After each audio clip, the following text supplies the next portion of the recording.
We come back to the Johannesburg CBD now, where families of the victims of the Johannesburg Fire are demanding their bodies of their loved ones for burial. But they can't be released as yet until post-mortems are concluded. By last night, 58 of the 77 autopsies had been completed, and 9 families have identified their loved ones, while 60 are burnt beyond recognition. At the same time, some of the displaced are refusing to relocate. ENCA reporter Theodor Mashele joins us now. Theo, thanks so much for joining us this afternoon. Of course, we see the clergy and many NGOs assisting the bereaved families in retrieving the bodies of their loved ones. Operations are still underway. What else can you tell us? Good afternoon.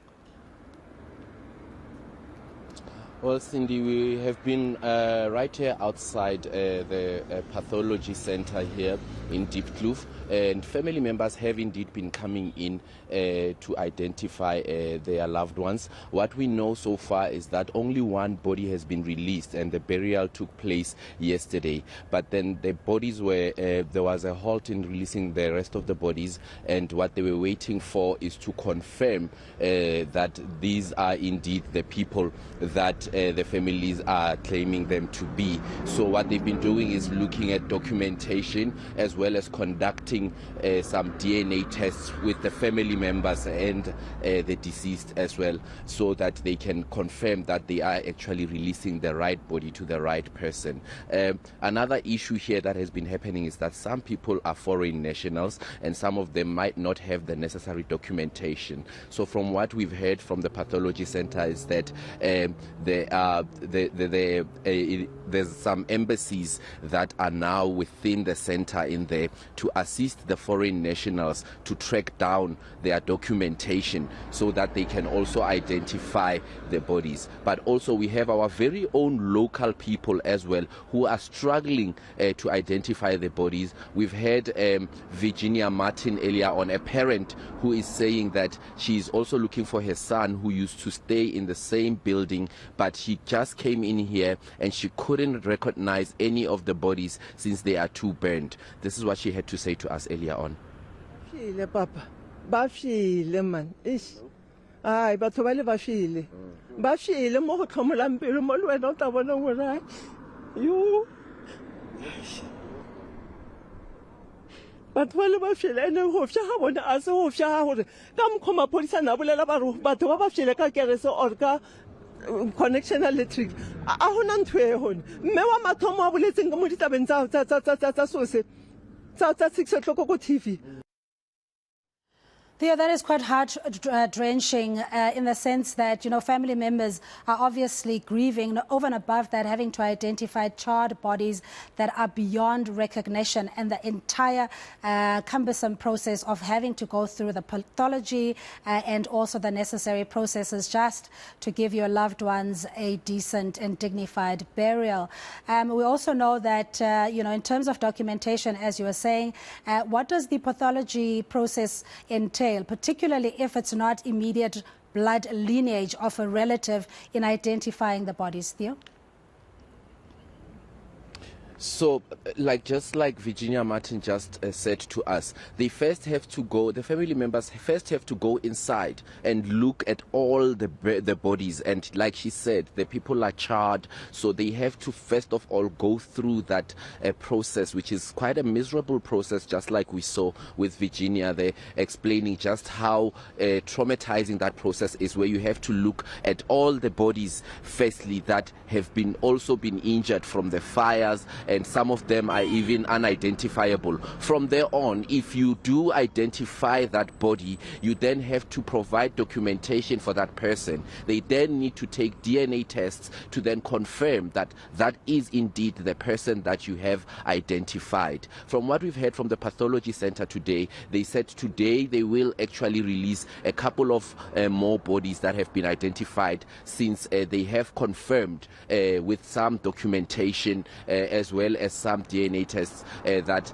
these people are indeed the people that the families are claiming. But what they're saying is basically the fact that they can't release bodies just without a proper identification and without actually confirming, because they are avoiding later cases coming up where families are coming back and they're saying our body was released to the wrong family because of misidentification.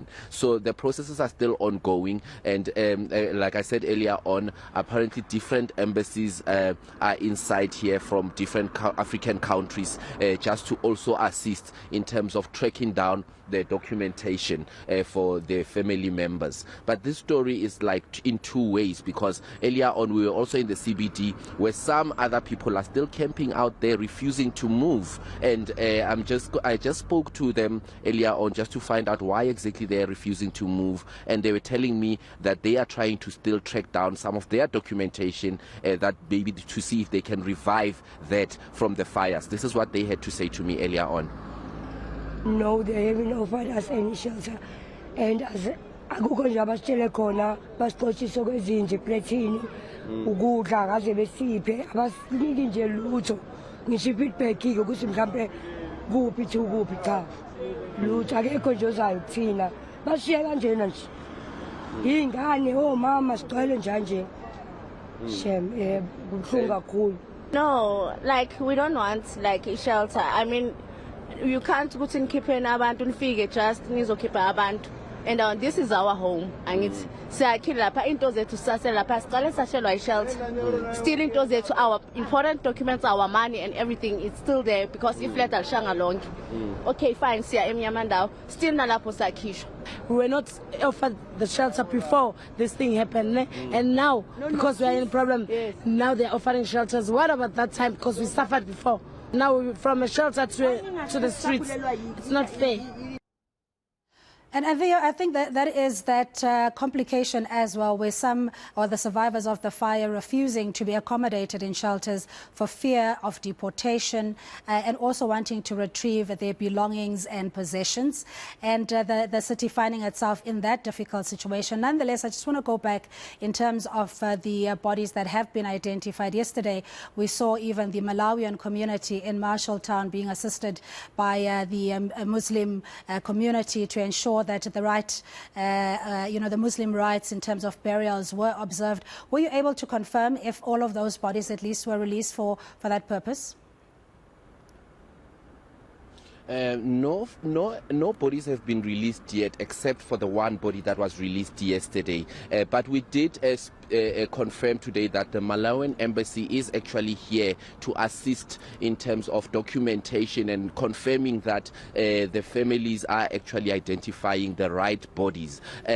We had even with the case where yesterday that was the body that was released, we did speak to a brother who said that person that was buried yesterday was actually with her sister, and only one of them was buried. So now the family has to then come back here again to confirm the other body again, and are going to go through the process of burying yet another family member. So it's quite a heart-wrenching situation that these families are going through, because they then have to go back inside there to view each body yet again, and also just go through this entire process of confirming documentation. And so it's also our South African citizens, there's also the foreign nationals that also have to go through their embassies, and some of them are even undocumented residents here in South Africa. So they have to start the process down from scratch to for their embassies to go and retrieve their information from their database in their country, and then come back and say, okay, is this the actual person? And if they still can't see that due to injuries or whatnot, or they're still not sure, then they have to wait wait again for another process of DNA testing. So it's quite a long process that these families have to go through, and it's even worse when the bodies are injured, when the people are actually injured, up to a case where you can't even identify them from just looking at them. There are some families that we spoke to earlier on, even here, that were coming in, that were telling us that they were here yesterday, they were turned back, they were told to come back again today to go through the same process again. They were told to go fetch more documentation, and you know, we even heard from Virginia herself. She was showing us documentation of her son, a certificate earlier on, and she still hasn't found her son, because she's saying from the bodies that she saw, they were too injured for her to even identify, and she was just going through the pain of thinking with each body that this could actually be my son. So the families are really just going through a lot, but they are going through the processes. There are embassies here to assist in terms of the foreign nationals as well into identifying the bodies.